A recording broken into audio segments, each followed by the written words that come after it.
Hello. Yes sir. या अभी आवाज क्लियर आ रही है। हाँ हाँ। बोल दीजिए PPT। Yeah good afternoon.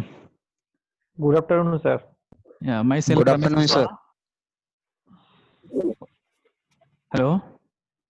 Yes sir. Myself Ramesh Kushwaha working in Jindal Power since 2008. So let's start PPT. My topic is air preheater and its maintenance. You know Anupam?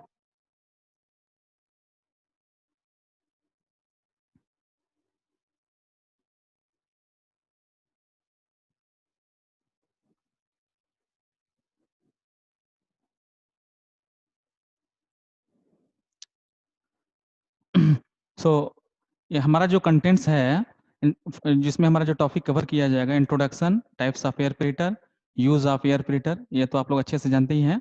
Working principle of regenerative air preheater, design of designation of RAPH, tri sector, detail description, air heater washing, maintenance.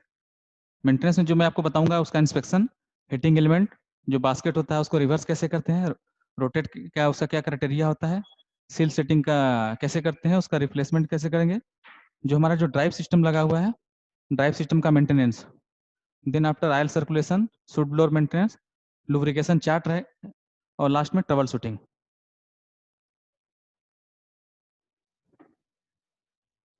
Hello. Yes sir. हाँ या so let's start introduction. The air preheater is defined as a heat exchanger used to transfer heat directly from combustion gas to combustion air without the use of an intermediate heat transfer fluid. The air preheater are used as important auxiliary equipment in the modern industrial as power plant. उसको हटाइए ना। ये types of air preheater, इसमें दो type का होता है, recuperative and regenerative type air preheater. तो हम लोग जो डिस्कस करेंगे रीजनरेटिव एयर प्रीहीटर के बारे में डिस्कस करेंगे। Use of APH in A boiler. Sir regenerative और रिप्रोटेक्टिव में सर एक थोड़ा सा ब्रीफ एक लाइन बता दीजिएगा सर। इसमें आपका जो हमारा जो इसमें हमारा जो आपको इसमें हमने लिखा हुआ है, regenerative type air preheater, one heating surface is expose to certain interval of time and first to hot fluid and then to the cold end. एक साइड से गर्म हवा जाती है और एक साइड से हमारा उसमें एक साइड से फ्लू गैस पाथ का फ्लो होता है और सेकंड से कोल्ड एयर का होता है इसमें आपका। Then regenerating air filter first remove heat from hot fluid and it's heated in the process. Then the surface gives up to its heat to the cold fluid. ये जो आपको लोगों में भी बताया इसमें, इसमें जो हमारा जो लंगस्टन होता है और रोथेमेबल टाइप का होता है। लंगस्टन में क्या होता है, जो हमारा रोटर है रोटेटिंग रहता है, और उसमें आपका जो लोथर्मेबल है उसमें स्टैटिक रहता है पूरा वो। ठीक है ना। Yes sir. देन आपका एयर पे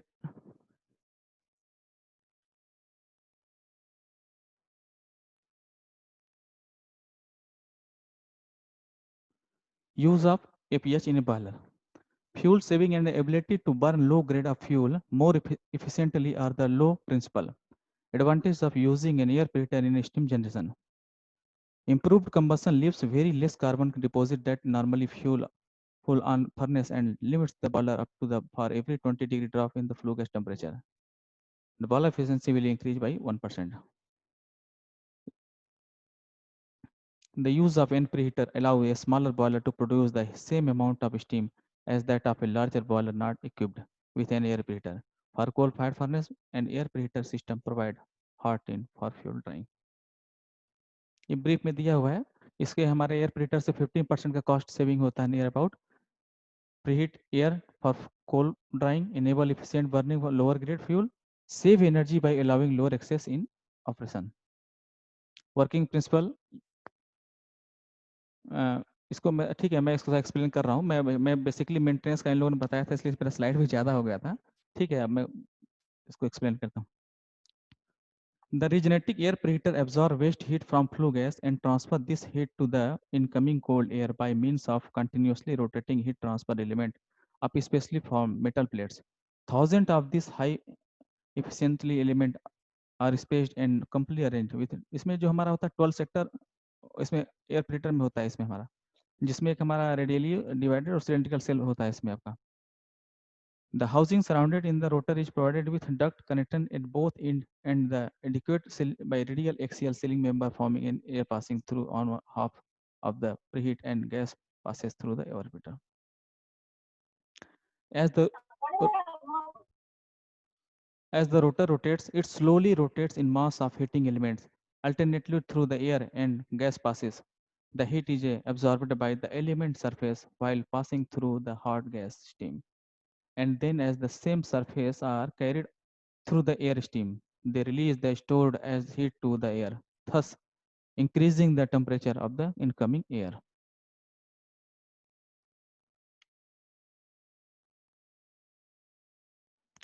ये डेजिग्नेशन ऑफ आरपीएच, ये स्पेशली ये डेजिग्नेशन ऑफ जो आरपीएच में बता रहा हूँ आप लोगों को, ये हमारा जो 250 में लगा हुआ है उसका बता रहा हूँ। तो उसमें जो उसका जो बीएचएल का जो मॉडल होता है जिसे हमारे यहाँ जो लगा हुआ है 27.5 VIMT 2000, ये हमारा जो एयर प्रीटर लगा है उसका मॉडल है।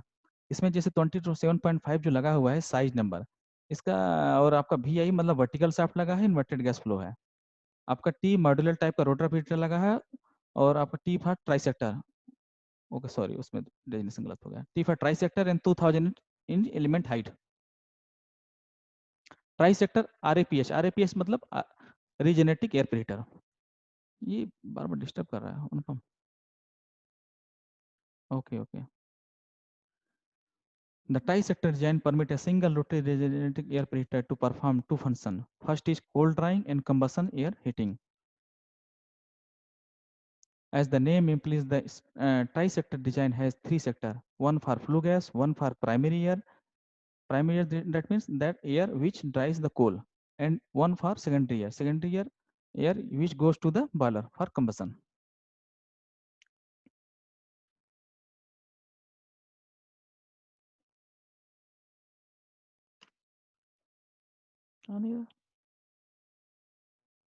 Okay thank you. Detail description of RAPH, इसमें जो हमारा जो कंपोनेंट्स होते हैं एयर प्रीहीटर में उसका डिटेल मैंने उसमें लिख दिया हुआ है। जैसे rotor, it is the heart of the air preheater and resembling a solid cylinder with the extended shaft containing the heating element in conventional air heater. The rotor has a hub or rotor post at the center and cell which is connected to the rotor post by a number of radial or diaphragm plates. These plates are divided into number of sectors, and these sectors are further divided into compartments by division plate. The heating element basket are packed into this compartment. A pin rack is located outside the, इसमें हमारा rotor होता है, rotor में हमारे बाहर से drive system में रहता है जिसमें उसको के थ्रू रोटेट होता है हमारा ये rotor post. It is a cylindrical cell with two end plates welded in it. At both ends, a trunnion is connected to serve the purpose of a shaft and the accumulate bearing. The end plates of device called header support the module that are assembled to them. The top header will have a number of holes on its peripheral edge to assemble module through horizontal location pin. Module. Module are cylindrical segment made of out of two plates and one cell plate division plate. The diaphragm plates are placed with a cross plate to maintain their shapes. Inside these module, heat transfer profile of sufficient area are packed. The outer cell is mounted with the pin rack for the engagement of drive units. At the extreme edge, these segment lug plates are provided to get the modules assembled to the rotor post for the rotor. Housing. The housing is made of a number of panels and is assembled at the side of the form to housing to accommodate the rotor inside. The panel are two types, main pedestal and side pedestal. These pedestals are erected on expansion plates that are mounted on support steel. The expansion plates may make way for the housing panel to move due to their expansion caused by temperature gradient. These pedestals are load carrying member and they transmit the entire weight of the air heater to the structural member. Connecting plate. The connecting plates at the hot and cold end connect the air heater to the gas and air duct. They mainly consist of a center section to house the bearing and sector plates to provide sealing between the air and gas stream. Further, this form the fabrication plate on the main pedestal. Cleaning device. The heat transfer matrix should be kept in clean state to avoid increase in fouling potential and aerodynamic resistance. Also, any unburned fuel deposit on the matrix may be potential lead to fire. So, an on-load cleaning facility by steam should blowing is provided in the air preheater to clean the heat transfer matrix during the operation. If the deposit are on the high side, on low load cleaning can be effected with water washing nozzle through which high pressure margin can be reached.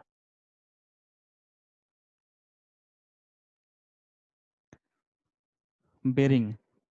Both the extended end of the rotor post are mounted with bearing assembly. The bearing are of spherical spher- spherical roller type to take care of even the slight axial shift. Here two types of bearing used. First is in top side guide bearing, uh, and bottom side installed in cold in support bearing. In guide bearing, bearing make spherical roller 23060 and support bearing spherical roller thrust 294/500। ये आपको जैसे मैंने पहले ही बताया था कि ये जो हमारा जो ये मैं आपको 250 का जो 27.5 एटीएम मॉडल लगा हो उसका बेरिंग स्पेसिफिकेशन है। सेम जब हम 600 में जाएंगे तो उसका डिफरेंट मिलेगा बेरिंग रहेगा, बट ये आप लोग को ब्रीफ थोड़ा बताया जा रहा है उसका। Drive units. The drive mechanism consist of an electric motor connecting to a gear reduction unit through fluid coupling drive in pinion. The pinion meshes with a pin rack on the rotor, which allows the rotor to rotate at a slow speed. Air motor is also provided to the drive arrangement, which also drive the rotor in emergency like electric motor. ये जो मैंने drive system दिखाया है आपको उसमें motor तो clear cut दिख रहा है आपको, बट उसके जस्ट ऊपर में एक जो कवर लगा गार्ड लगा हुआ है वहाँ पर हमारा फ्लूइड कपलिंग लगा होता है। देन स्पीड रिड्यूसर है, रिड्यूसर के बाद फिर then again BB coupling, then after air motor, और उसके ऊपर में जो एपीएच बी लिखा हुआ है वहाँ पे पिनियन लगा हुआ है और उसके अंदर में रोटर। Heating element.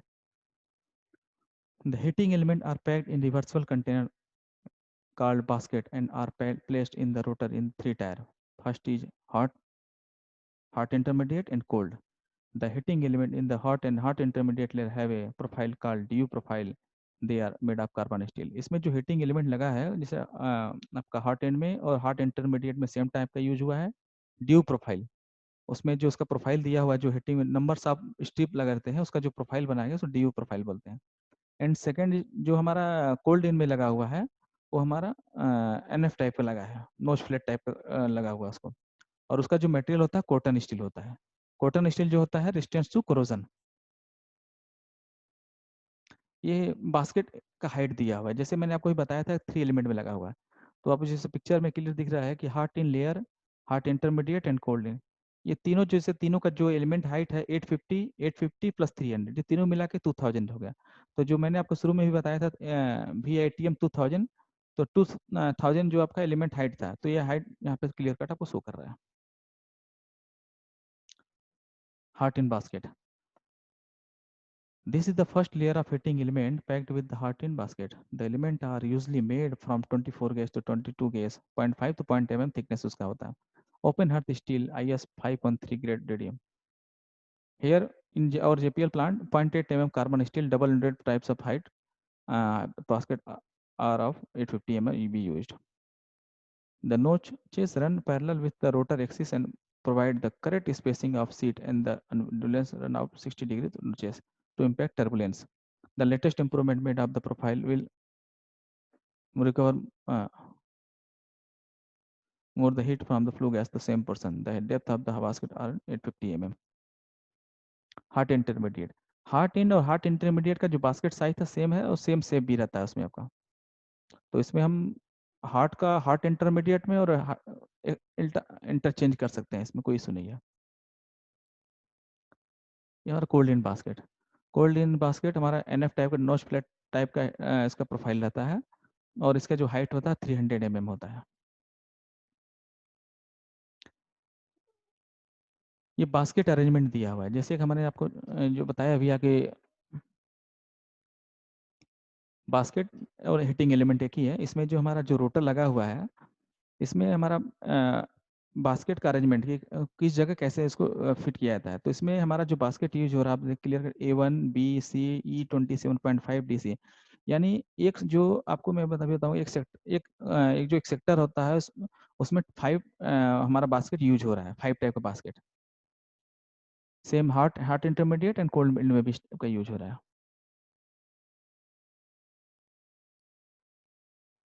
ये सीलिंग सिस्टम दिया हुआ है। सीलिंग सिस्टम आप लोग अच्छे से जानते हैं, रेडियल, इसमें 3 टाइप का बेसिकली सील यूज हो रहा है, रेडियल, एक्सियल एंड बाईफेस। ये जो कि पिक्चर में क्लियर जो रेड लाइट दिख रहा है, रेड कलर मतलब रेडियल सील, जो एक्सिस में पूरा लगा हुआ है रेडियली। और ब्लू कलर की जो लाइन शो कर रही है, axial seal. And green colour जो हमारा लाइन है, उसमें हमारा बाईपास सील है वो।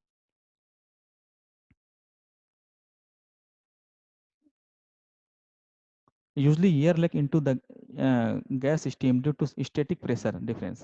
The leakage air decrease the air leaving temperature. Various arrangement introduced to leakage are as follow.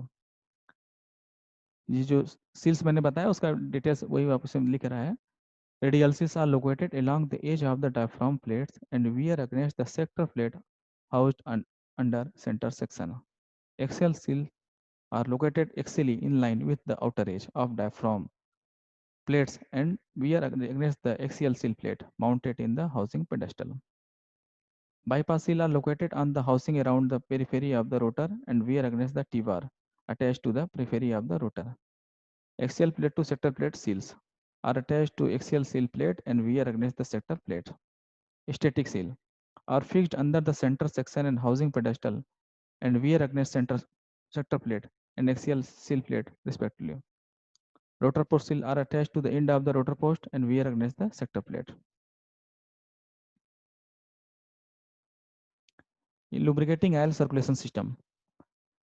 Both the support and guide bearing are provided with independent aisle circulation system. The aisle circulation system consists of aisle pump, aisle cooler, pressure and temperature, indicators and flow switches. The lubricating aisle system proposed to and proven design and identical unit is also connected to it. ये जो मैंने दिखाया है photographs, same इसी तरह का guide bearing और support bearing के लिए दो ल्यूवेल सिस्टम यूज होता है। एक जैसे सपोज एक ईपीएस में एक गाइड बेरिंग के लिए दो ल्यूवेल सिस्टम रहता है, एक रनिंग में रहता है और एक स्टैंड बाई रहता है। सेम इस तरह से आपका सपोर्ट बेयरिंग में भी रहता है। इसमें आपको दिखाया कि पंप होते हैं, पंप पंप है, फिल्टर है, कूलर। Air filter washing.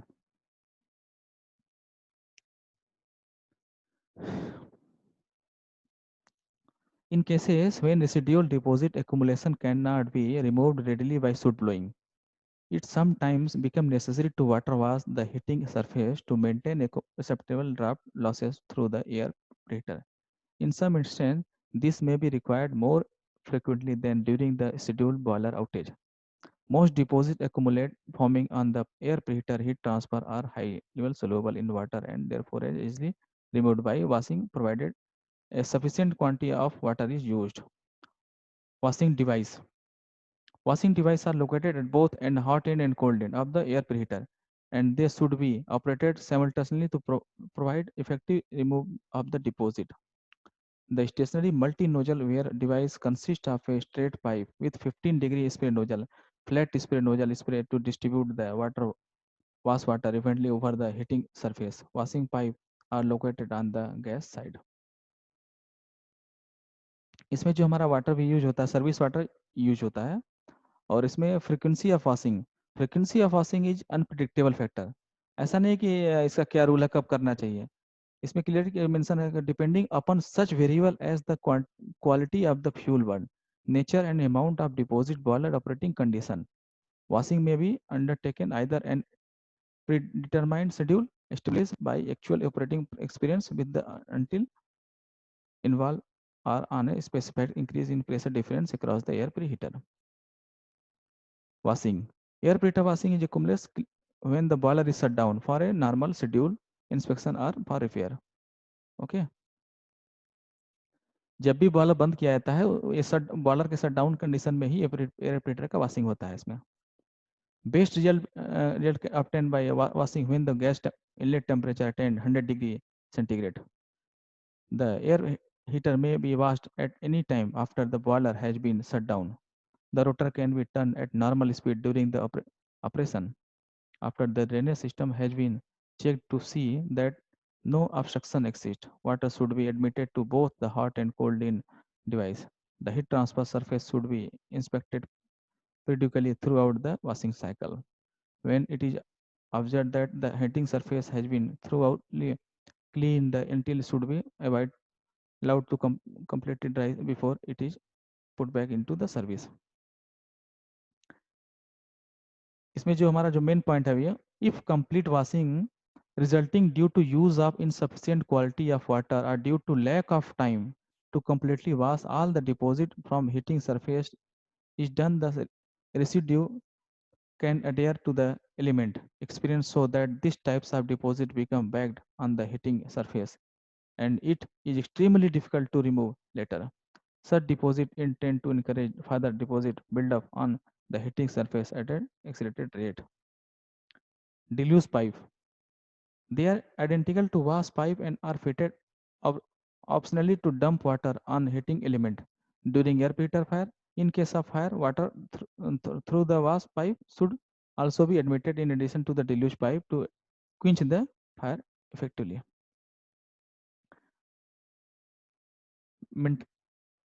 इसी जो ये जो पिक्चर दिख रहा है, ये हमारा फर्स्ट जो पिक्चर दिख रहा है, ये हमारा वॉशिंग का जो नोजल्स लगा हुआ है, उसमें पाइप लगा है, उसमें नोजल्स लगे रहते हैं।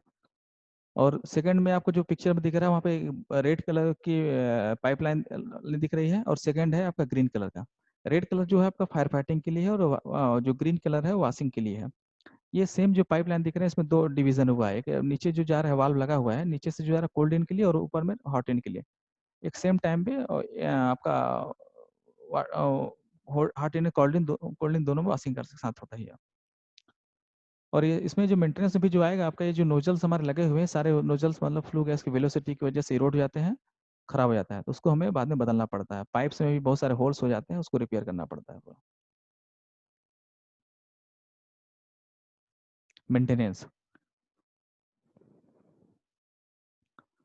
The following procedures should be observed before and after maintenance on the air preheater. Precaution before starting with the maintenance. Obtain a work permit. First, we take a permit. Ensure that the air preheater is electrically isolated and will remain isolated while maintaining is being performed. Open inspection and access door from the duct to ensure adequate ventilation. Check the poisonous gases. Ensure that the preheater is adequately cooled down. Ensure that supplies to the soot blower and water washing device are shut off and will remain off. A check must be kept on the oil temperature in the bearing housing when the air preheater is running with no oil circulation. Check air inlet damper are closed in secondary and primary. ये every maintenance में मतलब आपका जब भी वाला shut down होता है तो एयर प्रीटर मेंटेनेंस के लिए हमको प्रिकॉशन लेना है। बिफोर एंड आफ्टर में हमें क्या करना है, ensure all tools and extraneous equipment are removed from the air preheater. Check all any components which have been serviced are properly re-lubricated. Rotate the rotor slowly by air motor for one complete revolution to provide freeness of rotation. Secure all access and inspection door. Ensure all electrical power is restored. Okay अगर इनके सभी disconnect होता है तो आप तुरंत उसको connect भी कर लीजिएगा, ठीक ना। हेलो। Okay sir. हाँ, सर अगर इनकेस डिस्कनेक्ट हो जाता है तो आप उसको सर उस पे टाइमर चलता है सर वहाँ पर सर। अच्छा, टाइमर है ना। उस पे आपको हाँ सर मीटिंग सर उसमें करना पड़ता है सर क्रिएट, तब जाके हम लोग कर सकते हैं कनेक्ट। ओके ओके ओके कर देंगे। आप अनुपम सर होंगे ना सर? हाँ अनुपम जी हैं, अनुपम जी हैं। हाँ तो फिर क्या दिक्कत है।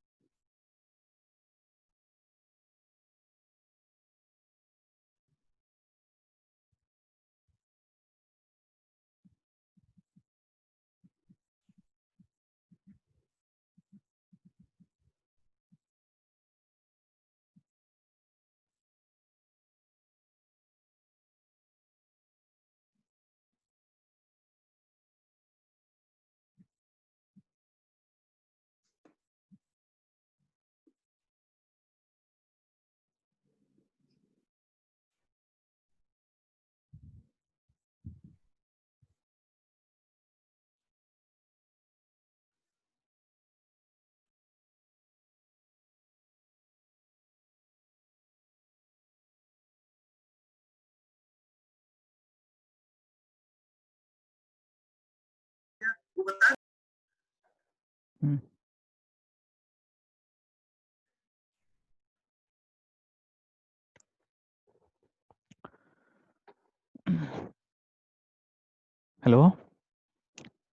Yes sir. Yes sir. Let's start maintenance inspection. जब भी हमारा एयर प्रीटर बंद होता है तो एयर प्रीटर बंद होने से हमें क्या क्या चेक करना है उसका एक चेक लिस्ट होता है। वो चेक लिस्ट ही मैं इसमें बताने की कोशिश कर रहा हूँ। इसमें हमारा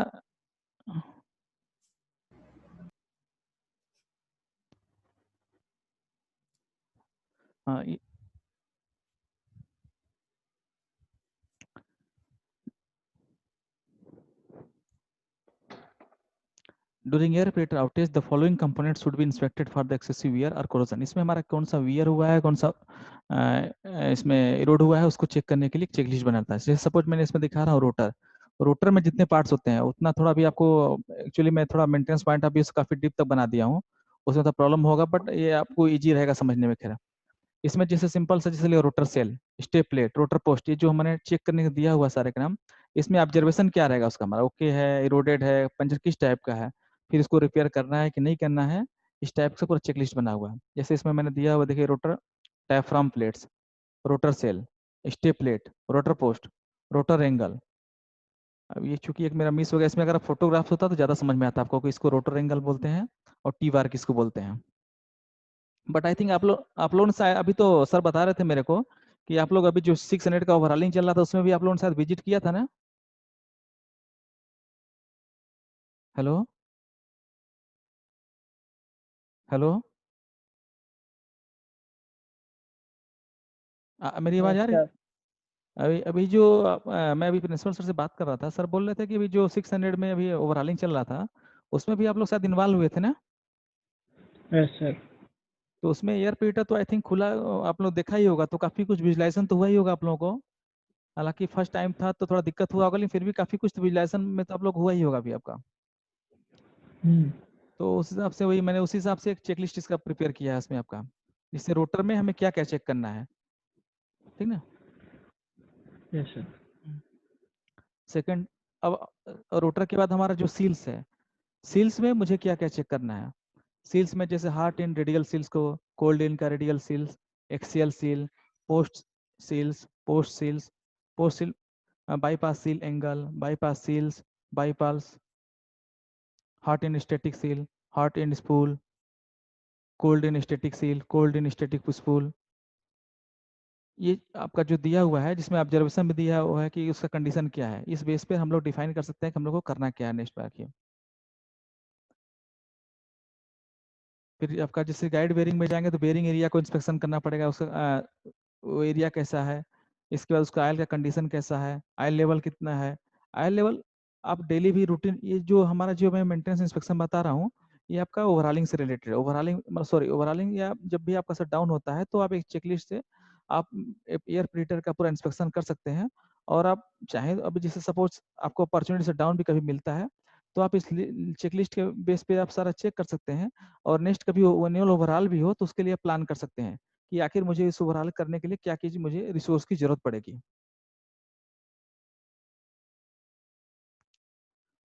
सेम सपोर्ट बेरिंग में मुझे क्या चेक करना है, bearing area, oil quality, oil level, bearing condition, sealing ropes, drive system में motor, gear box, fluid coupling, air motor, pinion, same lube valve units में pumps, filter, cooler, relief valve, gas. Lube valve units का जो बता रही है तो खैर हमारा जब रनिंग में रहता है तो उस समय भी पंप का कंडीशन कैसा है, पंप में लीक्स है, लीकेज है, या फिल्टर का डर्टी कंडीशन है, आपका कूलर का कंडीशन क्या है, उसका आउटलेट टेम्परेचर क्या मेंटेन हो रहा है, रिलीव वाल कितना प्रेशर डेवलप कर रहा है, गेज फॉल्टी है कि नहीं है, ये आपको रनिंग में भी मेंटेनेंस से पता चलता है। और ये रेगुलर मेंटेनेंस में भी आता है हमारा।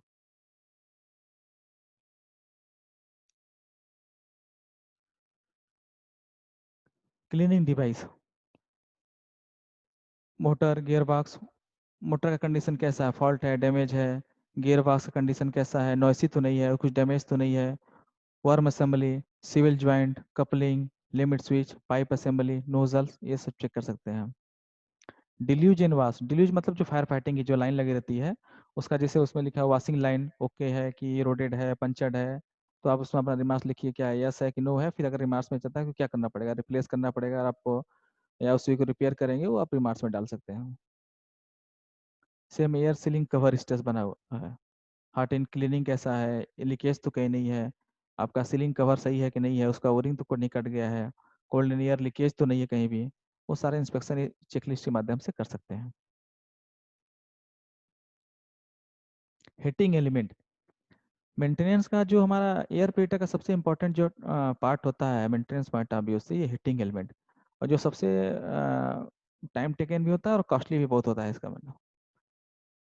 The heating element surface should be examined for excessive corrosion, erosion or deposit that have resistance removed by soot blowing.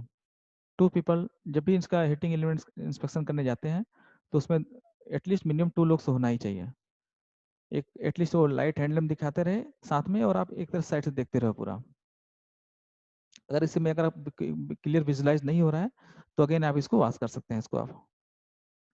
An increase pressure drop across air heater is an indicator of element choking, erosion or corrosion which may have been caused by any of the following reason. First is condensation on the element when starting up from cold or during bank condition due to faulty sweating damper operating below the minimum combined temperature. Excessive moisture during normal operation, possibility due to leak, soot blower valve or the forced draft fan drawing. ये जो last point है, check grating at cold end for erosion corrosion during every annual overhauling and carry out necessary repair replacement so that the cold end heating element will not fall down. ये हमारा जो grating होता है, जिसमें grating पे ही सारा basket का load होता है, इसको एनुअल ओवरऑल में जरूर सही से देखना चाहिए इसमें, नहीं अदरवाइज इसमें आपका थोड़ा सा भी मिस्टेक हुआ तो आपका जो जितना ग्रेटिंग बास्केट सिस्टम लगा हुआ है वो नीचे गिर सकता है पूरा, इसलिए इसको ध्यान से देखना चाहिए। अब ये तो आपने इंस्पेक्शन कर लिया, जो हमारा हीटिंग एलिमेंट है उसका बजट भी बहुत काफ़ी हाई होता है, तो उसको हमें रिप्लेस कब करना है, और इसमें हमारा जो हीटिंग एलिमेंट लगा हुआ बास्केट, इसको इसमें एक प्रोविजन है कि आप रिवर्स भी कर सकते हो। तो हमें रिप्लेस करना है कि रिवर्स करना है, वो क्या क्राइटेरिया होना चाहिए, और हम इसको कैसे जस्टिफाई कर सकते हैं इसको, इसी के बारे में बता रहा हूँ मैं। The rotary air preheater element were subjected to severe erosion due to various factor like ash contents in flow gas velocity. ये जो हमारा जो इरोजन होता है उसका ये रीजन है हमारा। Some of the condition with regards to replacement reversal of the heating element were analyzed and comments are given below. First, replacement of basket are recommended when any one of the following condition is noticed. First is weight loss of heating element basket by 30%. जितना भी basket होता है उसका drawing और में हमारा actual wait दिया रहता है कि हम इसका वेट कितना है, और इस वेट से अगर 30% उसका वेट लॉस हो जाए तो उसमें हमें रिप्लेस कर सकते हैं हम इसको। Thinning of element thickness by 1/3, अगर 1/3 उसका थिन हो जाए तो उसको भी रिप्लेस कर देना चाहिए। Erosion of heating element is more than 50 mm depth, उसका जो इरोजन रेट है, जो सपोज हमारा जो जैसे मैंने आपको बताया था कि जो बास्केट का एलिमेंट का हाइट 850 mm है, उसमें 50 mm से ज़्यादा हो जाए उसका जो इरोजन रेट, तो उसमें हमें रिप्लेसमेंट में हमें जाना चाहिए उसमें। सेकंड रिवर्सेबल, अब ये तो आपको अपने से बता दिया कि बास्केट का रिप्लेसमेंट का कंडीशन क्या है। अब second condition of reversal basket, तो reversal of basket are recommended when any one of the following condition is noticed. First is erosion of heating element up to maximum 50 mm, अगर 50 mm तक है तो आप accept कर सकते हो, ठीक है, रिवर्स कर सकते हैं। Thinning of element as thickness by 1/3, 1/3 तक अगर थिनिंग हुआ है तो हम इसको रिवर्स कर सकते हैं। सर रिवर्स करने का मतलब क्या है? रिवर्स करने का मतलब जैसे आपका जैसे एक जो बास्केट हमारा है उसको आपका जो प्रेशर ड्रॉप आपका दोबारा उसको बदल, या तो आप बदलो आप, और रिवर्स करने से क्या है कि आपका नीचे ऊपर का जो फेस है वो क्लियर है, बट जो टॉप पोर्शन है वो हमारा 50 mm तक इरोड हो गया है, तो आपका उतना इफेक्टिव रहता है उसमें, तो आप इस तरह से सेविंग कर सकते हो आप उसको, मतलब इजीली रिप्लेस नहीं करते, क्योंकि इसका मेन रीजन ये भी है कि अगर आप रिप्लेसमेंट में जाएंगे तो इसका बजट भी बहुत हाई आता है। इन सेंस मतलब जो अगर हमारा 250 में हम लोग जो भी यूज कर रहे हैं बास्केट, इसमें अगर बास्केट भी देखेंगे अगर आप, तो बास्केट का जैसे मैंने बताया था आपको 24 सेक्टर है, तो ईच 20 और इसमें मैंने बताया था आपको कि बास्केट अरेंजमेंट भी कैसे लगा हुआ। तो आपने देखा होगा कि ईच सेक्टर में कंपार्टमेंट में 5 बास्केट थे, तो 5 बास्केट इंटू 24 सेक्टर बताया था मैंने, यानी 120। तो 120 आपका हार्ट इन में हो गया, और सेम उतना ही आपका हार्ट इंटरमीडिएट में, और 120 आपका कोल्ड इन में, यानी 360। 360 का अगर बजट अगर आप देखोगे अगर आप पूरा, तो उसका जो वैल्यूशन आता है नियर अबाउट 1 to 2 करोड़ के आसपास आता है। तो हमें उतना वो भी इतना पॉसिबल नहीं होता कि आप हर बार इतना बदल सको आप पूरा।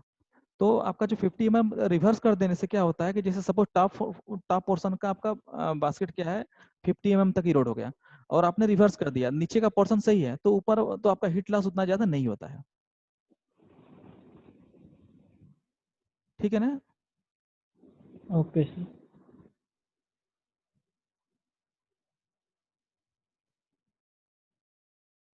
एलिमेंट लोडिंग एंड रिप्लेसमेंट, इसका आखिर ये तो मैंने बता दिया करना है, बट रिप्लेसमेंट करने का तरीका क्या है, आप कैसे लोड करोगे, कैसे रिप्लेस करोगे आप।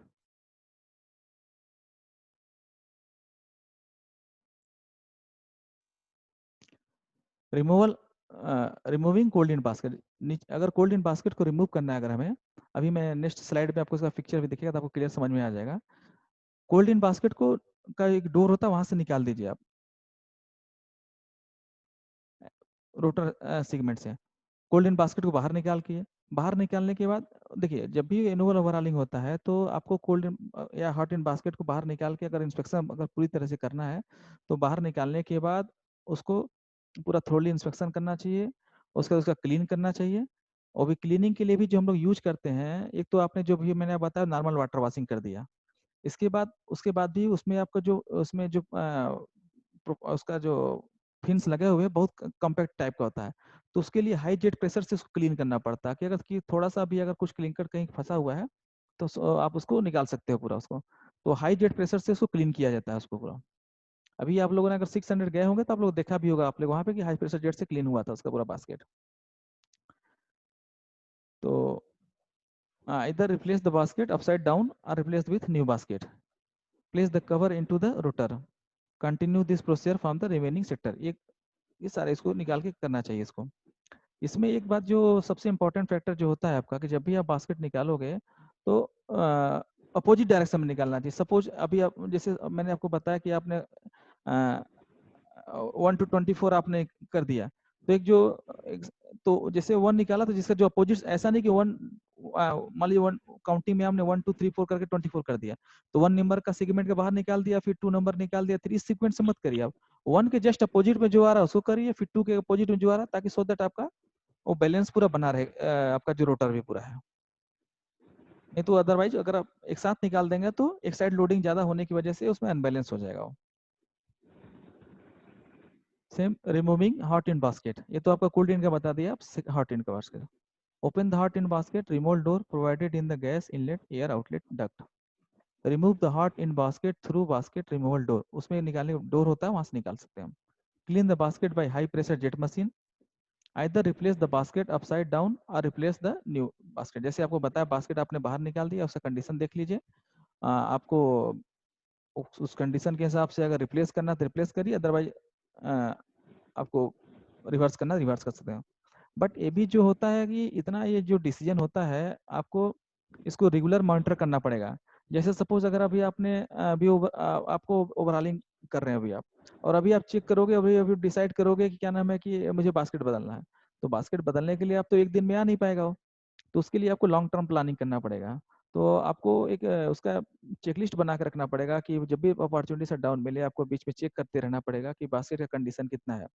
तो उसके बेस पर आप उसका प्लानिंग कर सकते हो कि मुझे रिवर्स में जाना है कि रिप्लेस करना है उसका। सेम इसमें भी, when removing the basket completely, remove the basket from determinately opposite sector to prevent excess unbalance sector. Same इसको भी जब भी एक बास्केट निकालते हैं तो उसका अपोजिट डायरेक्शन में उसको निकालिए पूरा। ये जो मैं आपको बता रहा था ग्रेटिंग, ये आपका कोल्ड इन का ग्रेटिंग, उसको देखने से आपको समझ में आ रहा है कितना इरोड हो गया है इसका पूरा ग्रेटिंग ये। तो इसमें जो ग्रेटिंग्स बने होते हैं इसी पर आपका बास्केट का लोडिंग होता है। तो अगर ये ग्रेटिंग ही खराब हो जाएगी तो आपका बास्केट नीचे गिर जाएगा आपका। तो इसलिए ये ग्रेटिंग को सही से चेक करना बहुत इंपॉर्टेंट है इसमें। और ये सेकंड चीज जो आपको जो बास्केट भी जो मैंने ये तो ग्रेटिंग होगा, इसमें आपको जो बताया था कोल्ड इन का रिमोल डोर, तो इसमें भी आपका इसमें आपको जो 5 टाइप बताया था बास्केट, इसी सेगमेंट में 5 कोल्ड इन बास्केट आएगा आपका। तो 1 बाय 1 इसी यहीं से आपको निकाला भी यहीं से जाएगा आपको। ये जो डोर टाइप का दिख रहा है, इसके जस्ट ऊपर में कवर लगा रहता है, उसको कवर को बोल्ट से टाइटेड रहता है, उसको ओपन करिए और बास्केट बाहर निकाल दिए।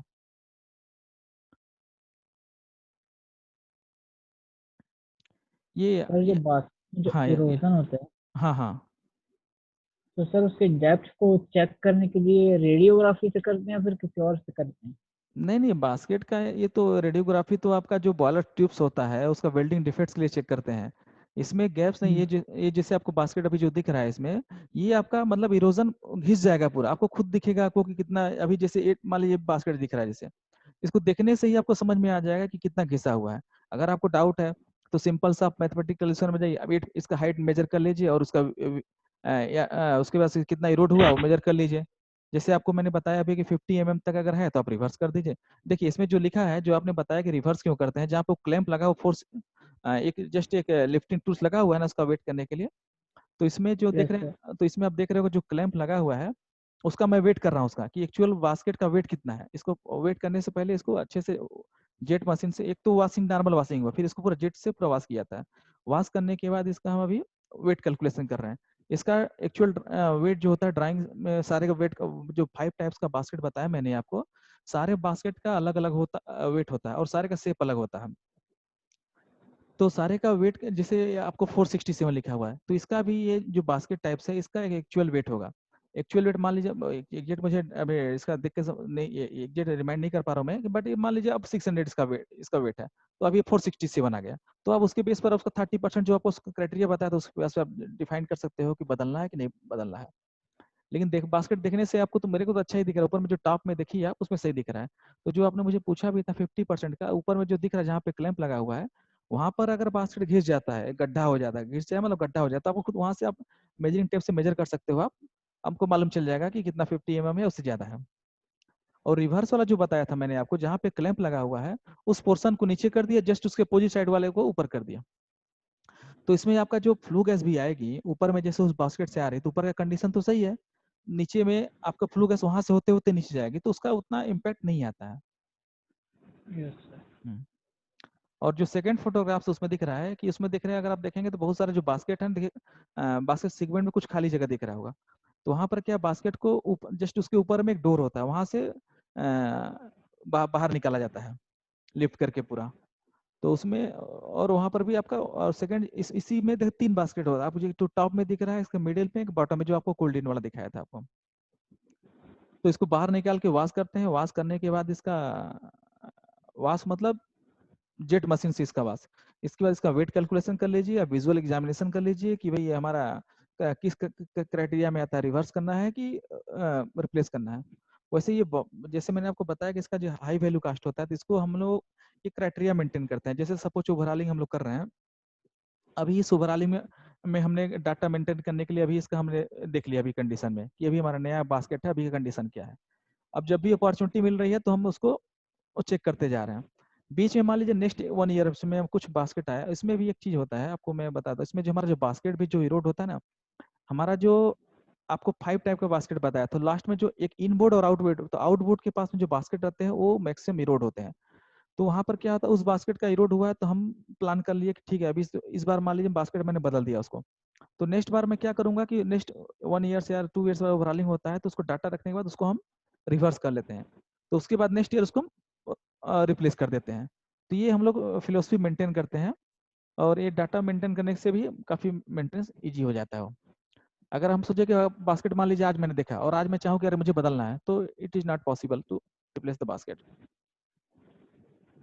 ठीक है ना, ये समझ में तो आ रहा है थोड़ा ना? Yes sir. हाँ। कोई डाउट होगा तो बोलते जाइएगा। Okay sir. Next, seal replacement and setting.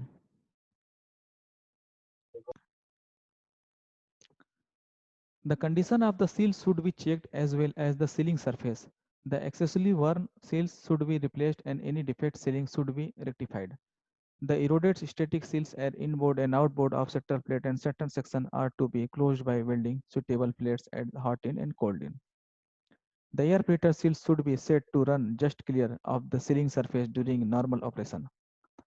When replacing seals, they should be set the correct clearance.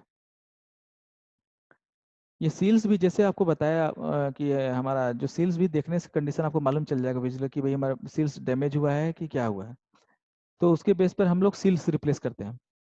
तो सील्स रिप्लेस करने के लिए उसका जो स्टेप होता है वो मैं बता रहा हूँ आपको।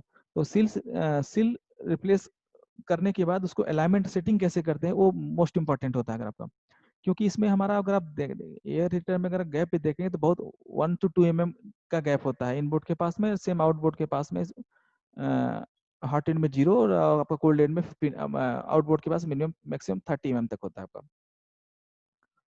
तो वो हमें गैप मेंटेन करना भी बहुत इंपॉर्टेंट रोल होता है। सपोज अभी देखिए जैसे मैंने बोला सील सेटिंग प्रोसीजर बता रहा हूँ। सील सेटिंग प्रोसीजर में सील सेटिंग स्टार्ट करने से पहले हमारा जो सपोर्ट बेरिंग है उसका हाउसिंग लेवल हो जाना चाहिए। इसके बाद सपोर्ट बेरिंग हाउसिंग लेवल होने के बाद अगर कुछ डिफरेंस आता है तो उसको एडजस्ट करते हैं, उसको सिम देके उसको पूरा। देन हमारा जो गाइड बेरिंग है, गाइड बेरिंग का भी जो हाउसिंग है उसको लेवल करना है। अगर कुछ डिफरेंस आता है तो हमें उसको सिम देके एडजस्ट करना है। इसके बाद हमारा अच्छा जो आपका जो गाइड बेरिंग का जो लेवल भी चेक करते हैं, इसको यूज करने के लिए मास्टर लेवल एक होता है, मास्टर लेवल इंस्ट्रूमेंट होता है, उससे हम उसका लेवल मेजर कर लेते हैं और उसका जो अलाउबल लिमिट होता है 0.1 mm पर मीटर तक होता है। सेंड अब ये हमारा सपोर्ट बेरिंग का हाउसिंग लेवल देख लिए, गाइड बेरिंग देख लिए और उसका गाइड बेरिंग का लेवल देख लिए।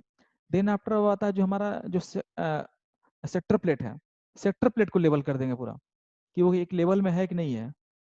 और उसके बाद हमारा जो रोटर है, रोटर को लेवल कर देते हैं पूरा। देन इसके बाद हम आते हैं सील सेटिंग में। इसको इतना रेडी होने के बाद ही सील को करेक्ट कर सकते हैं।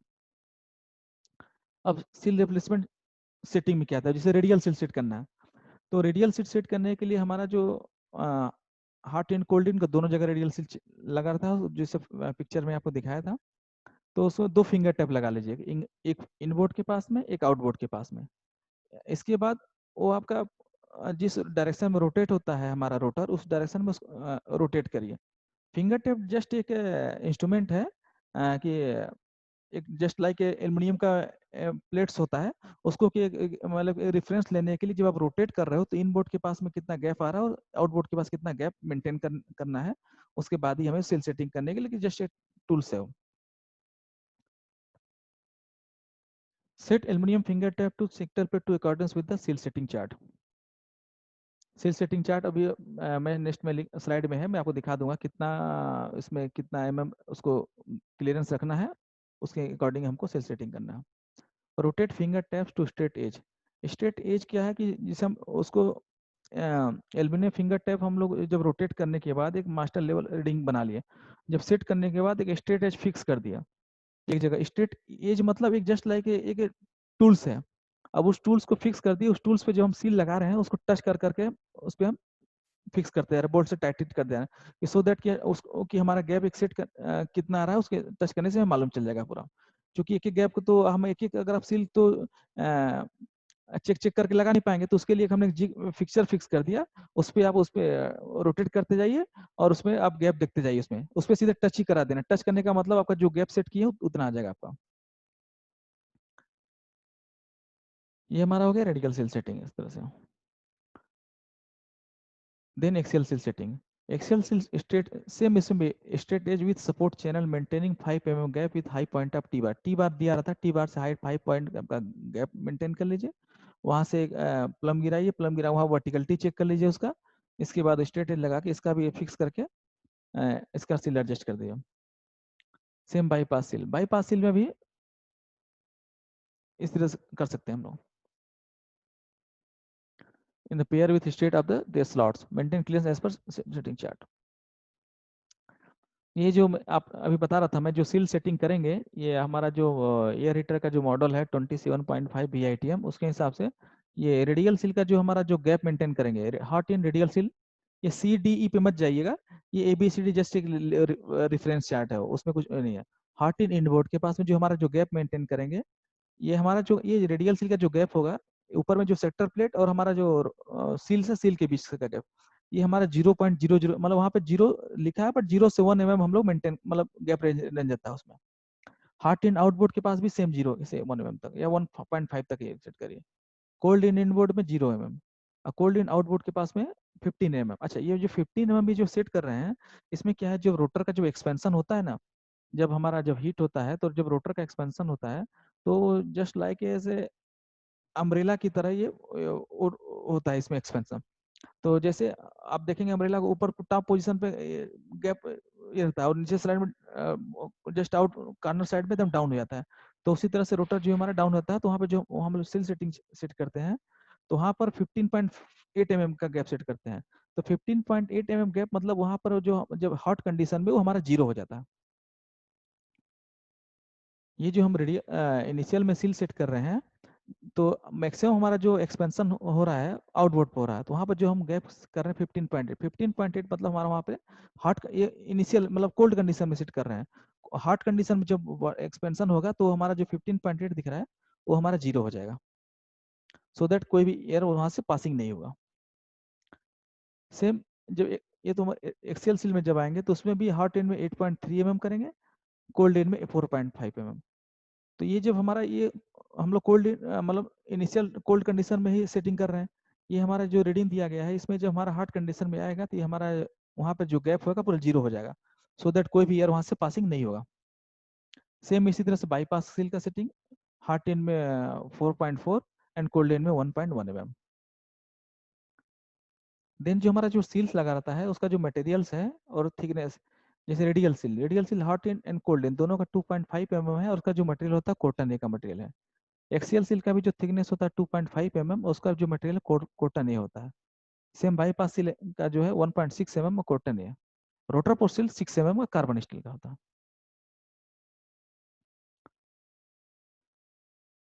अब आते हैं ड्राइव यूनिट मेंटेनेंस। ड्राइव मतलब जो हमारा जैसे आपको जो पिक्चर में जो दिखाया था, मोटर्स, गियर्स, फ्लूइड्स, कपलिंग जो ड्राइव दे रहा है उसका मेंटेनेंस क्या क्या करते हैं उसमें हम लोग। Maintenance on the drive unit consists of providing proper lubrication of removing the unit for maintenance. The procedure to remove the unit, इसकी प्रोसीजर क्या क्या करना है। Disconnect electrical and power air supply, ये डिस्कनेक्ट कर दीजिए। Remove hold down bolts from air motor. Disconnect, ये जो हम लोग जैसे मैं आपको बता रहा हूँ जो भी कि डिस्कनेक्ट इलेक्ट्रिकल सप्लाई, क्यों हम डिस्कनेक्ट कर रहे हैं सप्लाई, अगर नहीं करेंगे तो क्या होगा। इसका बेसिक पर्पज यही है कि अगर इनकेस हम नहीं करें, कोई सडनली स्टार्ट कर दिया तो कोई भी एक्सीडेंट, फेटल एक्सीडेंट हो सकता है। इसके लिए पहले उसका पावर सप्लाई ऑफ करना चाहिए। कोई भी मेंटेनेंस करने से पहले हमें उसका आइसोलेशन परमिट जो हम लोग लेते हैं, परमिट इसलिए कि उसका आइसोलेशन हमें अच्छे से मालूम होना चाहिए, उसका पाथ हमें पता होना चाहिए कि इसको काम करने के लिए मुझे, जैसे आपको जो मैं वही बता रहा हूँ ड्राइव यूनिट सिस्टम में जैसे पहले लाइन में लिखा है disconnect electrical and air supply. Air supply मतलब जो हमारा जो मोटर लगा हुआ है उसको डिस्कनेक्ट कर दीजिए या पावर सप्लाई आप कर दीजिए, और एयर सप्लाई जो हमारा एयर मोटर लगा है उसके लिए लगा हुआ। Then remove hold down bolts from air motor, disconnect air motor coupling and remove air motor brackets, remove pinion cover, remove holding down bolts, disconnect electric coupling.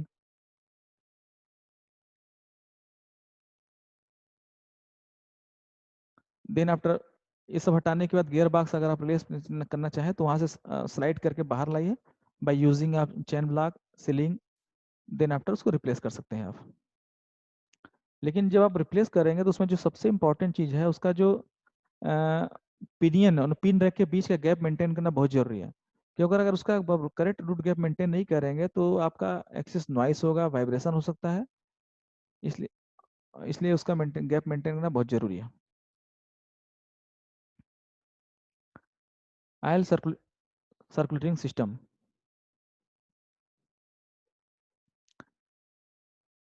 Maintenance of the oil circulation system consists of fill the system which oil, replacing the filter cartridge, cleaning the oil cooler, removing the pump units for maintenance। ये इसमें आता है। अब suppose इसे filling oil circulation system, जैसे oil fill up करना है आपको, fill each bearing housing by adding oil through the dip stick opening until the required level is reached। आप उसे फिलअप कर दीजिए, देन अगेन पंप को स्टार्ट कर दो। फिर stop the pump and add oil necessary to bearing housing until the required oil level is reached. Continue to start and stop the button pump and adding oil until all air is purged from the system and oil level is the bearing housing are to be proper level. यह हो गया oil circulating में जिसे आप oil कैसे top up करेंगे. Second, replacing the filter. Filter अगर replace करना है, फिल्टर कार्टेज, तो कैसे आप करेंगे. सेम, आप पंप को बंद कर दो, उसका होल्डिंग जो नट्स बोल्ट ओपन कर दीजिए, फिर इसके बाद फिल्टर का कार्टेज बाहर निकालिए और उसको आप उसका कंडीशन देख के फिर उसको रिप्लेस कर दीजिए, उसका गैसकेट रिप्लेस कर दीजिए. सेम अगर यही फिल्टर क्लीन करना है आपको, तो फिल्टर करने के लिए भी आप पंप को बंद करा दीजिए. बंद करने के बाद उसका जो कार्टेज असेंबली होता है उसको बाहर निकालिए, उसको डीजल से क्लीन करिए. क्लीन करने के बाद उसको वहां पर पोजीशन फिक्स कर सकते हैं आप उसको. ठीक है, ले जाइए. ये रेगुलर मेंटेनेंस में आता है. आपका जो ल्यूब ऑयल सिस्टम का जो मेंटेनेंस है, आपका एनी टाइम अगर ऑयल सर्कुलेट कहीं से अगर थोड़ा बहुत ऑयल कहीं से लीक होता है तो ऑयल टॉप अप करना पड़ेगा आपको. फिल्टर अगर डर्टी आता है तो उसमें आपको क्लीन करना पड़ेगा. फिल्टर डर्टी होने का हमारा जो यहाँ पर अगर आप लोगों ने यहाँ 250 में अगर विजिट किए होंगे तो उसमें सबसे बड़ा क्या डिमेरिट्स है कि उसके ऊपर में हमारा क्या है कि इको कहाँ पर है, वो कभी जब भी चोक होता है ना उसको उसका पूरा ऐस नीचे आ जाता है. उसके जस्ट नीचे हमारा बेरिंग्स लगा हुआ तो उसका कुछ ना कुछ पार्ट्स ऐस काफी फैल जाता है, तो उसमें हमारा फ्रिक्वेंटली थोड़ा डस्ट पार्टिकल जा सकता है उधर से, अगर सीलिंग हमारा परफेक्ट नहीं हो तो. Oil cooler cleaning. इसमें ऑयल कूलर क्लीनिंग के लिए stop oil pump, stop cooling water supply, disconnect water inlet and outlet pipes, remove the nuts securing the water jackets to the end cover, clean any scale or deposit from the water jacket, reassembly the oil cooler, then start oil pump. ठीक है. इसमें चाहे तो उसका जो उसमें बहुत सारा जो उसका जो ब्रैकेट्स ओपन करके उसके अंदर में स्केल को क्लीन करने के लिए कोई ब्रश से उसको साफ कर सकते हैं उसको. Suit blower maintenance. Soot blower maintenance. Maintenance of the soot blower consists of inspecting the valve for leaking seals, examining the nozzle for corrosion, removing seals, sediment from the nozzle, and adjustment the nozzle pipes. The two adjustment provide for the soot blower nozzle pipe centering adjustment. Suit blower maintenance में इसमें आपका जो आपका आता है कि अंदर में जो नोजल्स लगते हैं, नोजल्स भी चोक हो जाता है, तो आप उसका नोजल्स का कंडीशन देख के, चोक है तो उसको क्लीन कर दीजिएगा, डैमेज हो गया तो उसको बदल देना है उसको आपको. साथ में इसमें जो ड्राइव सिस्टम लगा, सूट ब्लोअर मेंटेनेंस के लिए भी इसमें ड्राइव सिस्टम लगाता है. इसमें एक हमारा वर्म टाइप का गियर बॉक्स लगाता है, मोटर लगा रहता है, कपलिंग फिक्स होता है, उसमें स्पाइडर लगा रहता है, तो फिर बीच बीच में इसको भी चेक करते रहना चाहिए. साथ में सूट ब्लोअर का जो पाइपलाइन होता है वो भी कई बार चूंकि फ्लू गैस वेलोसिटी की वजह से वो भी कभी इरोड हो जाता है तो पाइप का भी डैमेज हो जाता है. Washing device. Maintenance of the soot blower consists of inspecting the valve of the leaking seals, examining the nozzle for corrosion, removing scale. इससे हो गया क्या?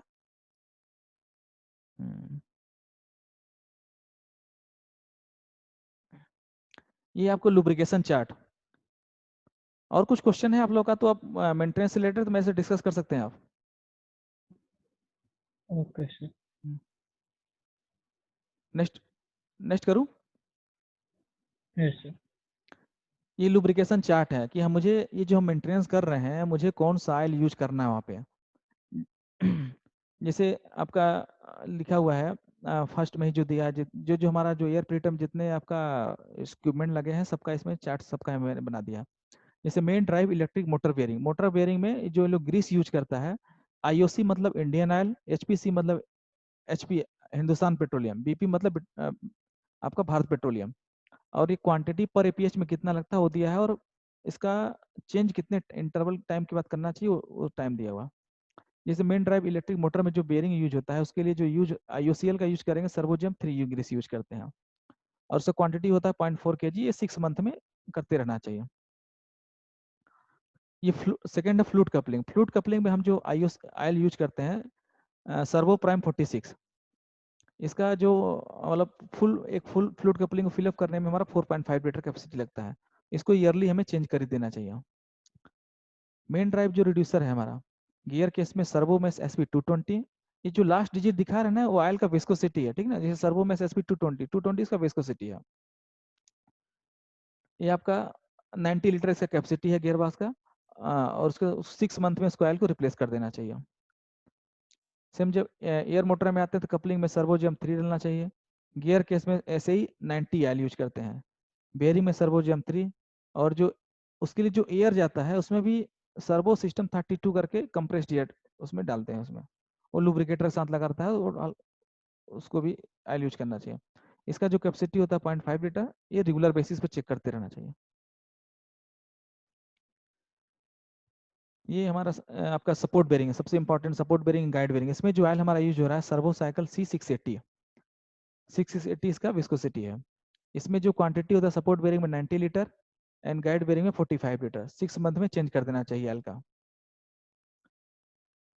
ल्यूब ऑयल पंप में हमारा जो बेरिंग में जो सर्वोजेम 3 यूज कर रहे हैं, क्लीनिंग डिवाइस मोटर में सर्वोजेम 3 यूज कर रहे हैं, और हमारा जो क्लीनिंग डिवाइस मतलब सूट ब्लोअर की बात हो रही है, ये इसमें सर्वो में SP 460 यूज करते हैं। 6 मंथ में इसको रिप्लेस कर देना चाहिए। इसमें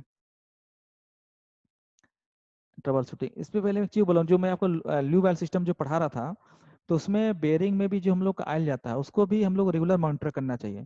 तो उसको रेगुलर मॉनिटर करने के लिए हमारा जो उसका सैंपल करेक्शन करके वेयर डेब्रिज एनालिसिस भी किया जाता है। तो तो एक मतलब एक बेरिंग का हेल्दीनेस हम चेक करने के लिए वेयर मतलब ऑयल को रेगुलर मॉनिटरिंग करना बहुत जरूरी होता है। ट्रबल शूटिंग,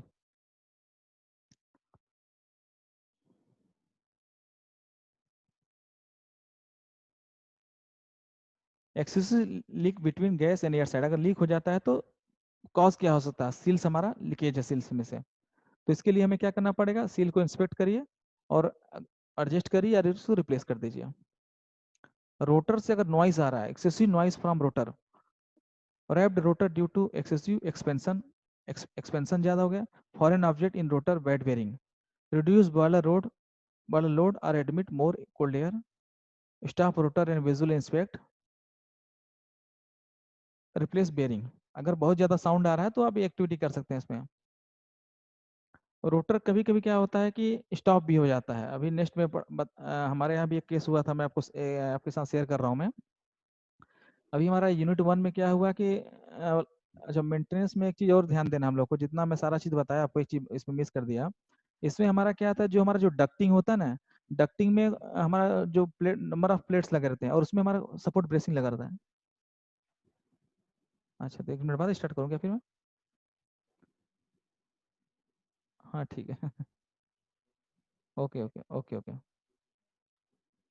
ठीक है। After after 1 minutes we will continue ना। Okay sir.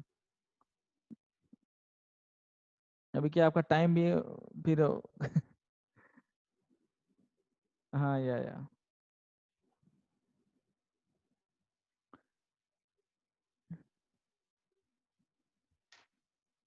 अब लगाइए, मैं आ रहा हूँ 1 सेकंड।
कंफर्ट फील कर रहा है इतना लगाने के लिए।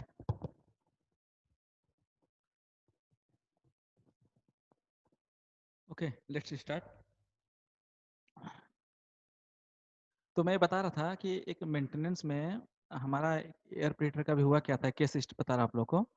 हमारा यूनिट नंबर 1 स्टेज 1 का रनिंग में था। सडनली क्या हुआ कि उस दिन संडे का दिन था और यूनिट क्या हुआ कि लोगों ने मेरे पास फोन आया कि एयर मोटर रोटेट नहीं हो रहा है। तो सडनली कि एयर मोटर, मेरा क्वेश्चन है कि एयर मोटर चलाने की क्या जरूरत पड़ गई अभी? तो अभी क्या हुआ?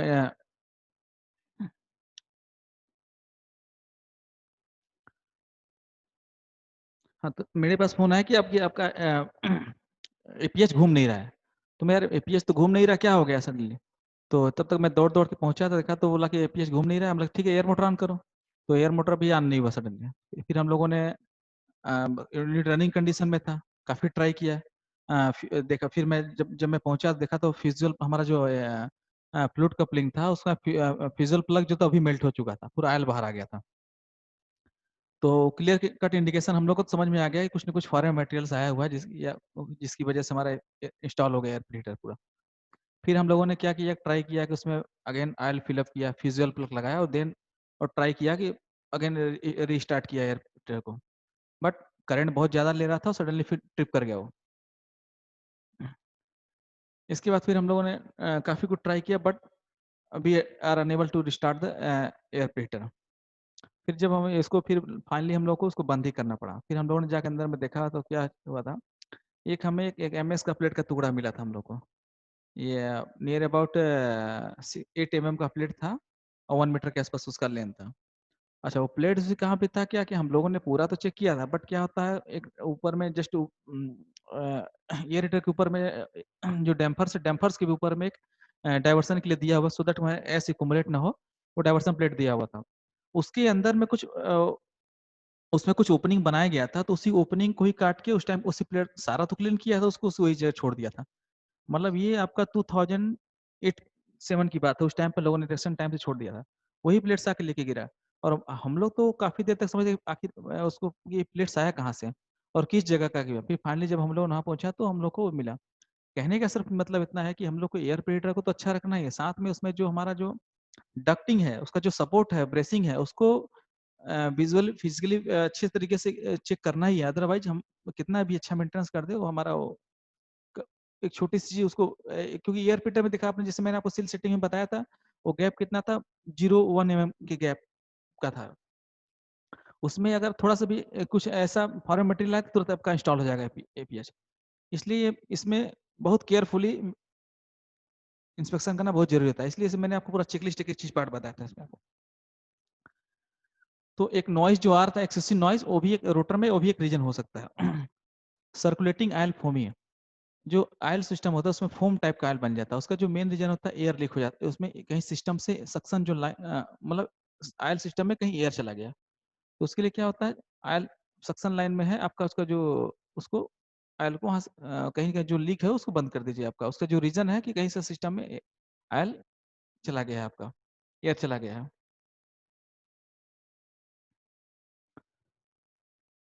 रोटर डज नॉट स्टार्ट, देखिए defective drive units, ensure power is available to drive unit, check pinion gear and pin rack for binding. ये जो आपका जैसे मैंने बताया था, पिनियन और पिन रैक का जो मेसिंग है वो प्रॉपर तरीके से होना चाहिए, अदरवाइज जो रोटर हमारा रोटेट ही नहीं होगा। अब देखिए सेकंड नंबर लिखा फॉरेन ऑब्जेक्ट इन रोटर, जैसे inspect rotor and remove any foreign object, जो आपको अभी मैंने एक केस स्टडी बताया उससे रिलेटेड तो यही है आपका। नॉइसी बेयरिंग, अगर उसमें साउंड है तो इनएडिक्वेट लुब्रिकेशन, चेक इसका रेमेडी कॉज क्या हो सकता है, check that oil is forming flowing through the side glass and view check oil line if necessary, अगर चेक कर लीजिए। Drive units overheats, inadequate lubrication drive unit components, pinion gear and pin rack meshing too hard due to expansion। इसके लिए क्या करना पड़ेगा आपको, adjust drive unit to proper clearance. Hard rubbing seal, बहुत ज्यादा अपन टाइट हार्ड सील हो जाए तो उसमें आपको सील को एडजस्ट करना पड़ेगा। बैड बेयरिंग इन गियर रिड्यूसर, बेयरिंग को चेंज करना पड़ेगा। अब इसमें आता है आयल टेम्परेचर टू हाई। अगर आयल टेम्परेचर हाई तो उसका कॉज क्या हो सकता है? इनसफिशियंट कूलिंग, कूलिंग कम हो रहा है आपका। और उसके लिए क्या करना पड़ेगा? Check the adequate water flow in going into the cooler, cooler को आपको चेक करना पड़ेगा इसमें। अब इम्प्रॉपर ऑयल विस्कोसिटी यूज, उसमें तो उसके लिए क्या करना? Replace oil with proper types of oil. वो आपका करेक्ट प्रॉपर्टीज का जो आपको जैसे बताया कि ऑयल इसमें कौन सा यूज करते हैं, servo cycle CYL C680 oil use करते हैं, तो उसी विस्कोसिटी का ऑयल उसी को यूज करना है, ऐसा नहीं कि आप कोई भी ऑयल डाल दें उसमें।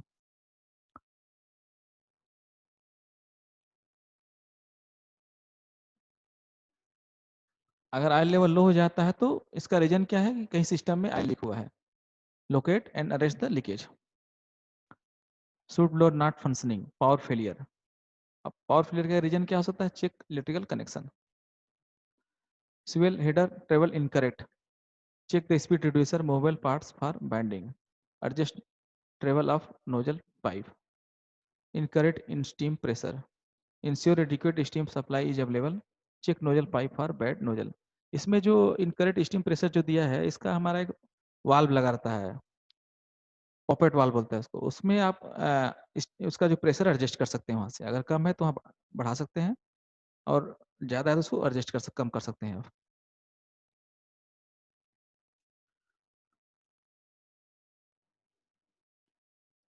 Abnormal increase in the temperature, starting of fire inside the air preheater. Immediately isolate air heater and check fire अगर ऐसा होता है तो, and admit large quantity of water.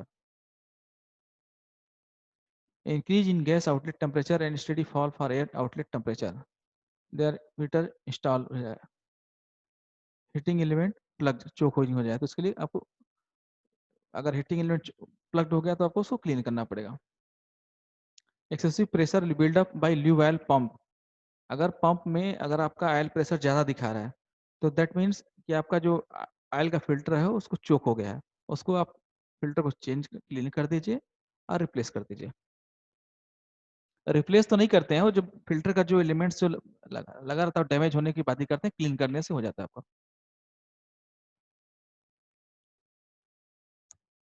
Variation periodic kick in the main drive ammeter current. Excessive rubbing of some seals, faulty wiring. इसका remedy क्या हो सकता है? Locate faulty seals and replace, rectify या replace the wiring. Excessive pressure drop, badly faulted air preheater, excessive plugging. Operate soot blowing and check soot blower steam for proper pressure and temperature.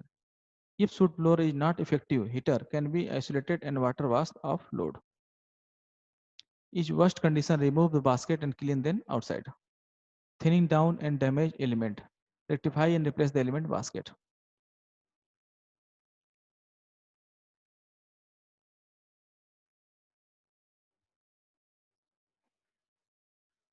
Thank you. आपका कोई question है तो आप मेरे से discuss कर सकते हैं। सर हमारा जो एपीएस है सर, एपीएस में सर साइड में का ज्यादा टेम्परेचर रहता है या मिडिल में ज्यादा टेम्परेचर रहता है? ऐसा नहीं है, टेम्परेचर तो सारे जगह सेम रहेगा।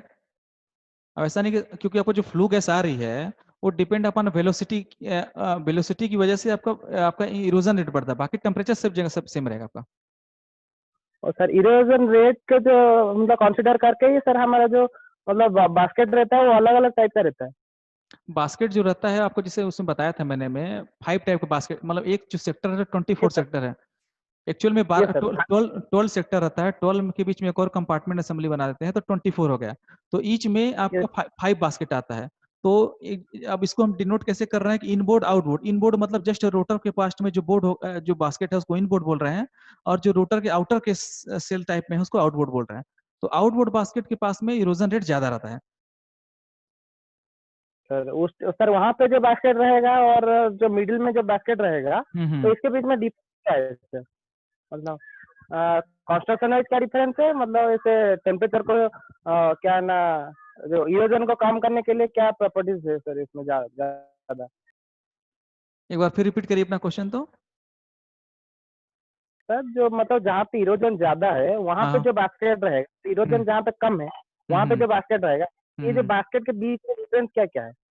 इसमें इरोजन रेट से बास्केट तो सारे का बास्केट एक ही, आपका एक ही है, मटेरियल एक है, सब कुछ एक है। बट आपका एयर का जो या फ्लू गैस का जो वेलोसिटी है ना, वो अगर अनइवन है, कहीं पे वेलोसिटी ज्यादा है, कहीं पे कम है, तो उसकी वजह से आपका इरोजन रेट कुछ ज्यादा हो सकता है आपका। Yes sir, okay sir. और सर हम जब सर जो 250 का एपीएस इसमें खुला था, हाँ हाँ बताइए। हाँ वहाँ पे उसके अंदर गए थे सर, वहाँ पे सर बहुत ज्यादा इरोजन होके मतलब जो ये जो होता है मतलब स्टैंड वगैरह है वो भी मतलब टूट गया था मैक्सिमम सर। वो जो मतलब opening होता है उसमें ही ठीक होता है या फिर उसको मतलब ऐसे ही जब टूट जाता है तो तब पता लगता है, तब हम ठीक करते हैं? नहीं, स्टैंड मतलब उसका बास्केट का सपोर्ट बोल रहे हैं, या स्टैंड मतलब या ग्रेटिंग बोल रहे हैं, किसको बोल रहे हैं आप? सपोर्ट, बास्केट का सपोर्ट जो रहता है और उसके ऊपर भी एक स्टैंड मतलब एक रॉड जैसा रहता है सर, मोटा सा। हाँ राड टाइप लगा रहता है, तो वो इशू नहीं है। वो राड कहीं टूट जाता है तो उसको आप दोबारा उस टाइप का रॉड लगा के उसको रीयूज कर सकते हैं, उसमें कोई इशू नहीं है। उसमें मेन आपका जो हीटिंग एलिमेंट्स है उसके अंदर में जो लगे हुए फिन्स टाइप का पतला पतला, अगर आपने देखा होगा, वो डैमेज नहीं होना सर ये चाहिए। हम्म। वो ठीक है सर। वो सर मतलब कि टूट जाता है और जो साइड बेंड हो जाता है मैक्सिमम। नहीं बेंड, अच्छा वो बेंड क्या कि जो आप बता रहे हैं उसमें जो हम उसका जो एक रीजन है, जैसे कि मैं आप अगर आपने मेरा वीडियो देखा होगा तो उसमें मैं एक बास्केट को वेट कर रहा था मैं। तो बास्केट को वेट करने के लिए जो उसको लिफ्ट कर रहे हो आप, किस तरह से लिफ्ट कर रहे हो, वो उसके ऊपर डिपेंड करता है। अगर प्रॉपर तरीके से क्लैंप बना के और सही तरीके से यूज कर रहे हो तो बेंड नहीं होगा अगर आपका, और एक ही तरफ लोड दे दिए तो आपका बेंड हो जाता है। तो बेंड से भी आप उसको सीधा, वो सीधा हो जाता है, वो इशू नहीं है। उसके लिए आपको बास्केट बदलने की जरूरत नहीं है आपका। Yes sir, hmm. Thank you sir. और कोई क्वेश्चन? सर जो एयर मोटर होता है और जो मेन मोटर होता है, हम्म। तो उसका सर वो कौन सी टाइप का मोटर होता है? मतलब सिंक्रोनस मोटर या induction motor sir? Induction motor होता है। मेन मोटर की बात कर रहे हैं आप इंडक्शन ना? सर, दोनों दोनों का टाइप कौन कौन सा है, मेन मोटर और एयर मोटर? मेन मोटर जो इलेक्ट्रिक ड्राइव होता है आपका, और जो आपका हम्म। एयर मोटर है उसका नाम ही है जैसे एयर, उसमें एयर इससे उसको ड्राइव करा रहा है उसमें आपका। और उसका पर्पज भी एक ही है। देखिए क्या है आपका, एक तो मेन मोटर जो इलेक्ट्रिक ड्राइव है, इन केस कभी मान लीजिए पावर फेलियर हो गया आपका, तो हम्म। वो एयर के माध्यम से उसको हम ये कर सकते हैं उसको रोटेट। उसका पर्पज है इमरजेंसी के लिए खाली एयर मोटर रहता है हमारा। अगर उसको भी हम इलेक्ट्रिक मोटर कर देंगे तो हमारा एक फाइल फेल हो जाएगा, तो फिर हम उसको रोटेट ही नहीं कर पाएंगे आपका। और उस कंडीशन में क्या होगा कि आपका फ्लू गैस तो कंटिन्यू आ ही रही है, वो और एक साइड से रोटेट नहीं हो पाएगा, तो अनइवन होके वो पीएच इंस्टॉल हो जाएगा आपका। सर जो एयर रहते हैं वो कौन सा एयर है, सर्विस एयर या फिर इंस्ट्रूमेंट एयर यूज करना चाहिए। इंस्ट्रूमेंट एयर है? हाँ हाँ। Okay okay. हम्म। क्योंकि जितना अगर आप अगर सर्विस एयर यूज करेंगे ना, तो उसमें होगा क्या, उतना ही ज्यादा मॉइस्चर आएगा वो। मॉइस्चर, हाँ। तो मॉइस्चर आके यस बार यस। बार एयर मोटर को आपको चुक करेगा आपका, उसमें जो लुब्रिकेट लगा रहता है आपका साइलेंसर, उसको बार बार चुक करेगा वो। Okay sir.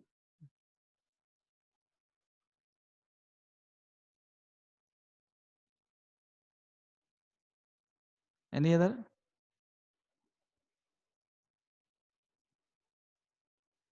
So thank you. Thank you sir. Thank you sir. Thank you. आप लोग का अगर कोई डाउट हो ना, कभी भी आप लोग मेरे से डिस्कस कर सकते हो। ऐसा नहीं है कि अभी जैसे मैंने स्लाइड में बताया आपको, कभी भी आप लोग जैसे स्टडी करते हो बहुत कुछ समझ में नहीं आता है तो आप मेरे से डिस्कस कर सकते हो। अगर मुझे नहीं भी आता है तो मैं स्टडी करके पढ़ के आपको ट्राई करूंगा आपको समझाने के लिए आपको। और मैं अपना फ़ोन ओके नंबर यहाँ शेयर कर दूंगा अनुपम जी के पास में। और कभी भी आता है ओके तो आप लोग हम लोग से कंसल्ट कर सकते हैं आप। Okay sir. मैं ट्राई करूंगा आप लोगों को समझाने के। Okay sir. हाँ, okay thank you. Thank you sir.